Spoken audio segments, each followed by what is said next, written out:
Hello and most welcome to a little lecture about meditation and deconstruction. What is meditation? It's quite a complicated thing. Far from the idea propounded by the Beatles once upon a time in the 60s, it is just to sit down and cross your legs and shut your eyes. Meditation, it is quite complicated. Not easy to reach, and if you don't have the right attitude, the right posture, it will develop into a self-conscious neglect of both body and mind. Could easily dwell into depression or tardiness of thinking, lethargy, because you're just sitting down doing nothing. A true meditation is active. A true meditation is something, as I would say, and claim in this very lecture, something deconstructive. What am I pointing to? Well, both in the annals of meditation, for instance, the Madhyamika literature, remember Nagarjuna, the Indian philosopher of renowned character, who propounded that the extremes should be avoided and that you should keep a sort of a mid-course. What is this mid-course? Well, in deconstruction, it's also to be avoided to be too far into truth or too far into falsehood. Somewhere in between the polarities, there you find a true path. In meditation, that could be named calmness of mind or one-mindedness in a positive way, that the mind is allowed to work and function as one whole, one directed unit. If that is something that is achieved, I bet you meditation would be a restful training. Something that, of course, takes an effort to start, and often you need to put some energy into the actual doing, a focus. But you will be heavily rewarded by a relaxed, more directed mind that doesn't strive to the differences of centeredness or complete off-centeredness. Instead, somewhere in the middle. What is a stressed mind, you can ask? I think that could be helpful to understand meditation and deconstruction. A stressful mind is a mind that leaps into oppositions. Something is either really bad or something is really, really good. Almost too good to be true. And it's this movement from one extreme to another that is stress. Also in thinking. In the Beatles-induced meditation, I would call it, there is no exactness and there is no knowledge, because meditation needs to be heavily directed and informed. They always just relax. No, it's a bit more to it than that, actually. Much more, I'd say. There's a lot more going on in meditation than just relaxation. Indeed, it is. What is it then? Well, most importantly, you have this directedness that doesn't come from the extremes. It's very easy to hold the posture or an attitude of being extreme. It's much, much harder to go in between, to keep both opportunities open. I would say there is a close connectedness to the left hemisphere. The left hemisphere often only works with these extremes, the polarities. Either something is completely untrue, false, or it's completely true. The left hemisphere deals with facts, and rejects myths, magic, for instance. Everything that is not 100% true, relationable, or proven, as a bit analytical, philosophically said, an absolute truth. If it's not an absolute truth, it cannot be used for the left hemisphere. Whereas this more easygoing, off-centeredness is that it accepts both true and untrue. It's a core, and that core goes through the body. It's a literal core as well as a metaphorical core. Remember Lakoff Johnson. All these hefty metaphors resides in the body. They could be called metaphors, but it could also be called chakras. Could be called energy. Or in West we have to make do with not being tired or being energetic. The Chinese talk about the qi, Japanese ki, or the Indian prana. That energy comes only when you have this off-centeredness, when you have something in between, when you don't rose into criticism. Criticism is something implicitly bad, because it takes one of the extremes as its core or foundational posture. And then you will be off-centered. You will be leaning to the east or leaning to the west. Being centered, it's much more. It is something that gives strength to everything.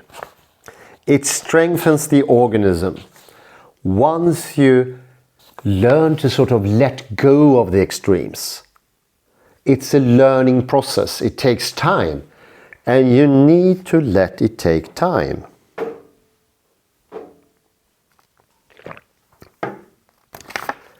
I have more of these extremes here. One-eyedness, that you see only things from one perspective.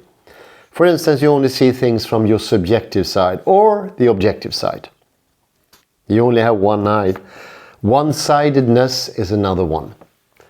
And although both of these complies with the one, they are not a wholesome thing. It is not a whole. This one is an excluding one. I think exclusion is a pretty good word. I actually came to that realization now, that the left stressed, non-calm mind, the aroused mind, is too much into this extreme of one only, exclusion. The excluding mind, I would call it. Remember modern man. I think here's a good example actually. Modern man, he tries out something for some time and said, this is absolutely fantastic. I will do only this for the rest of my life. Or I do golf. Or I do this very popular thing that went around here in Sweden a couple of years ago. Whatever it was called, but it was similar to tennis. Paddle. It was called paddle. Everyone did paddle. Paddle was the new thing. And now no one does it. And the whole Sweden is full of empty playgrounds for paddle.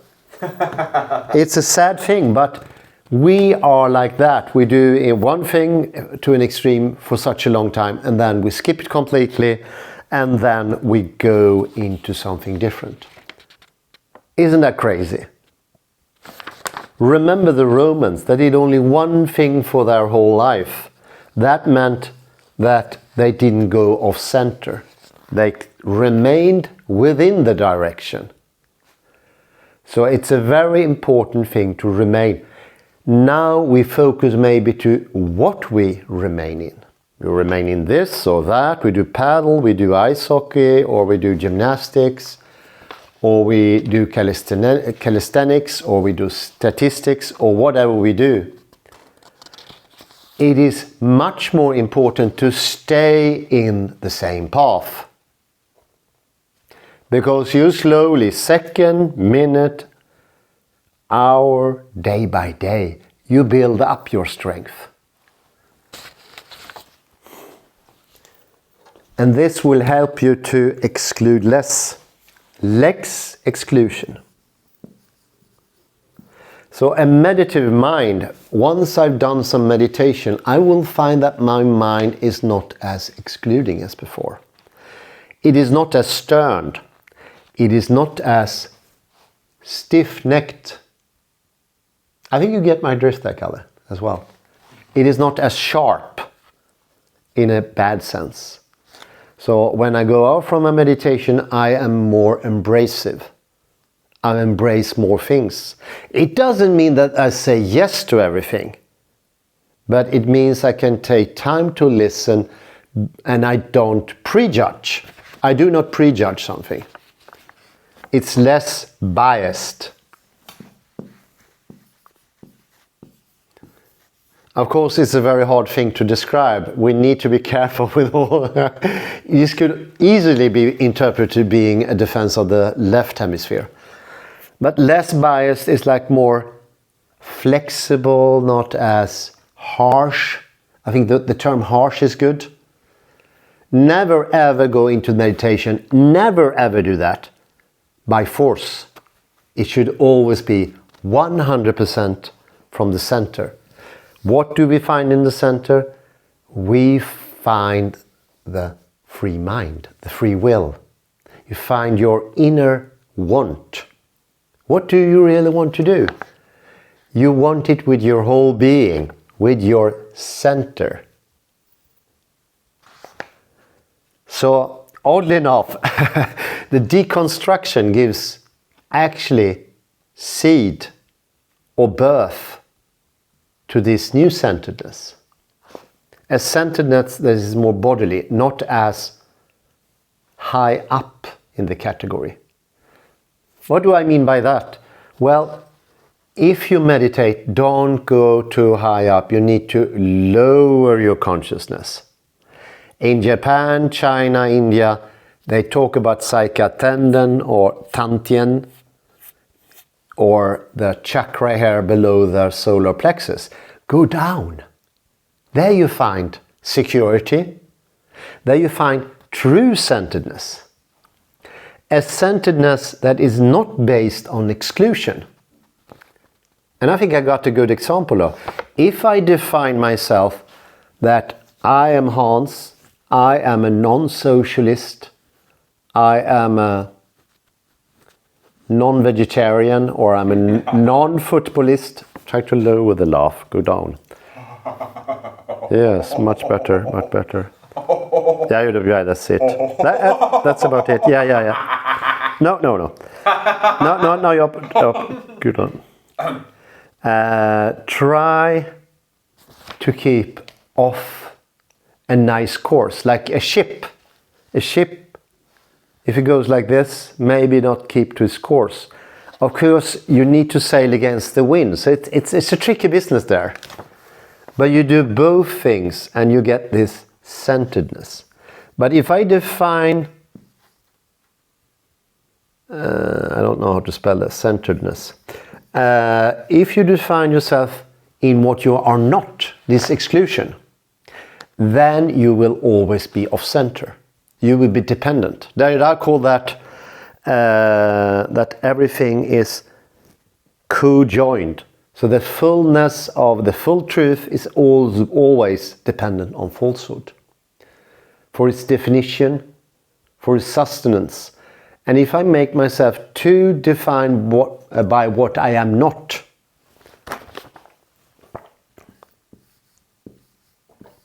this is not true centeredness. So I am not this, I am not that. I can give an example now. Everybody despises, especially here in Sweden, Trump. It's a bad thing to define yourself that you're non-Trump, because then you don't have a true self. You will be much more able to claim yourself, your views, if you center yourself in what you are, not what you're not. You are already letting energy going out. And the same applies for meditation. What can meditation heal? Take, for instance, an ordinary day.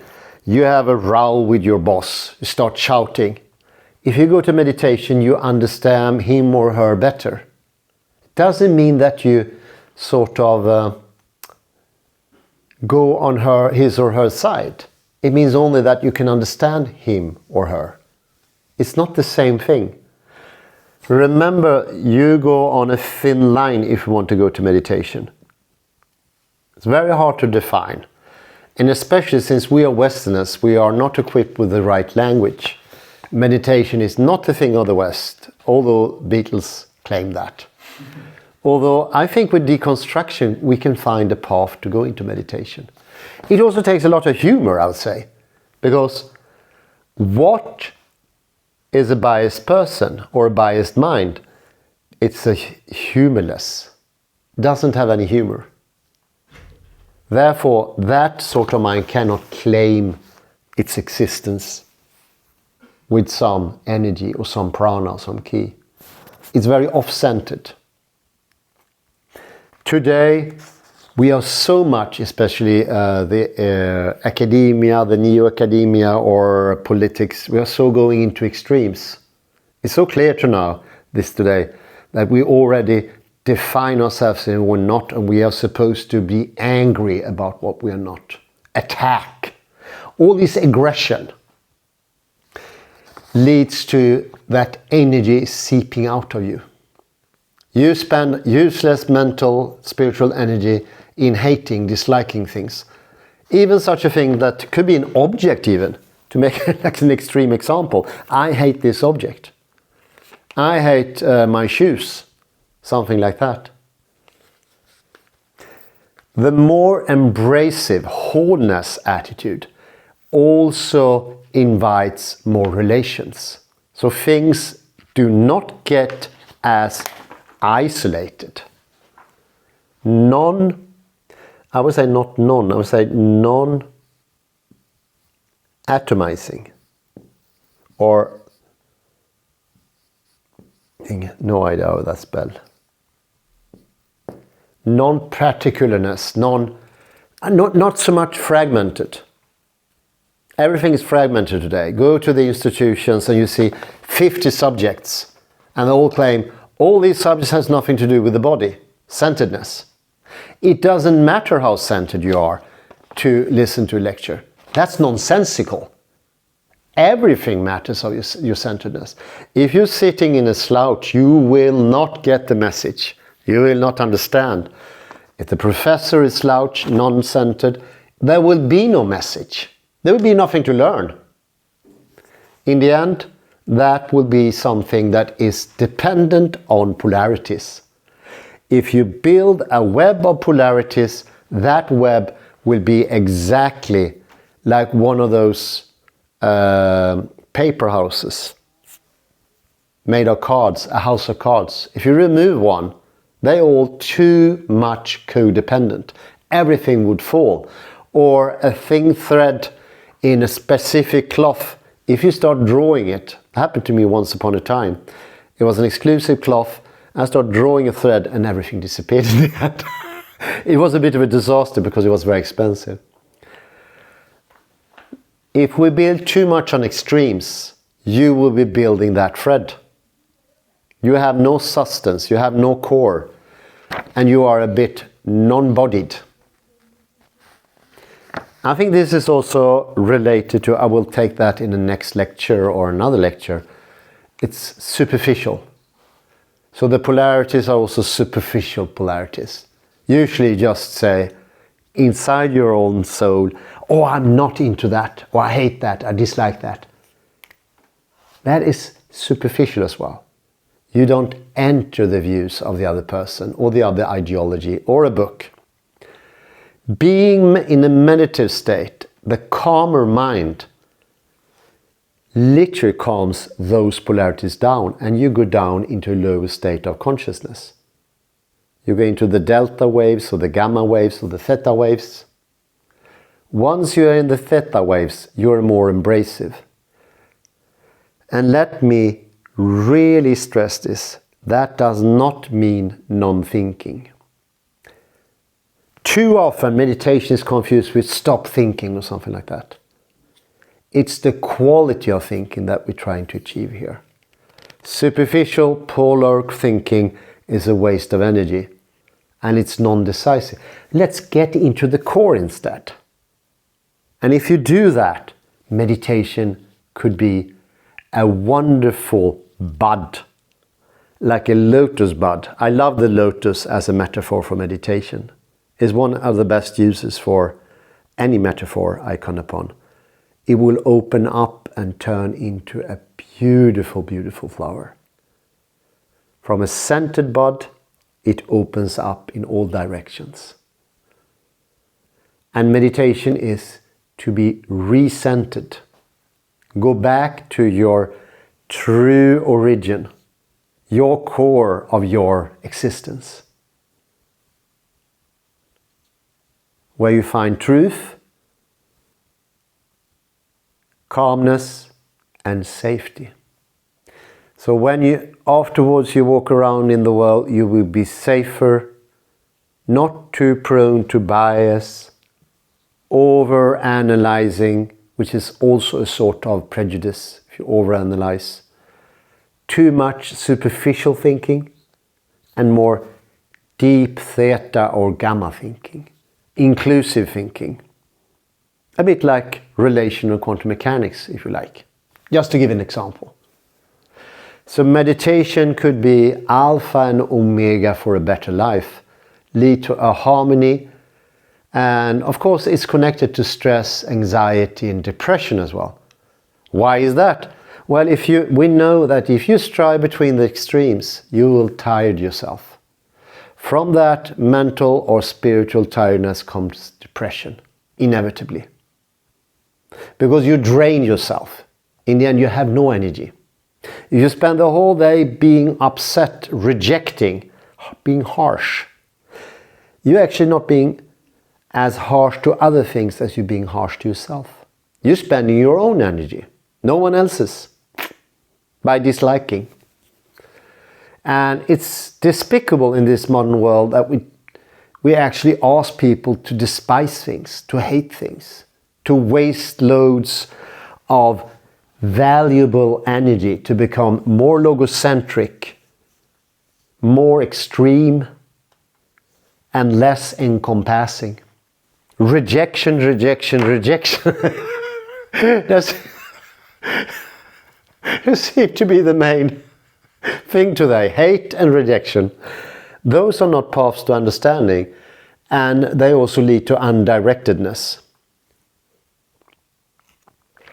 It could seem that a sail or a banner that's set on a flagpole, it seems to have some direction, but see, it is actually dependent on the wind. So it doesn't have a core. The wind will take it there, the wind will take it here, the wind will take it down, and then will it take it up. And you never know what will happen from moment to moment. See the modern man in a nutshell. Meditation, it's the opposite of that, without being in opposition. It's a fruitful, calm, soothing. I will use the word soothing. You soothe your system and you rejuvenate. This is not Beatlesque mumbo jumbo. I actually mean this. I truly believe if you have a deconstructed mindset when you go into meditation, I think the mindset you have when you enter into meditation is extremely important. If you rush yourself into that, the whole meditation will be wasted. But you do it with this core, I really want it.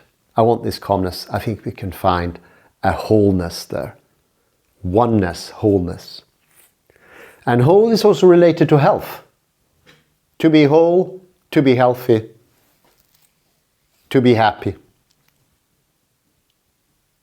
Why, thank you very much. Thank you, thank you, thank you.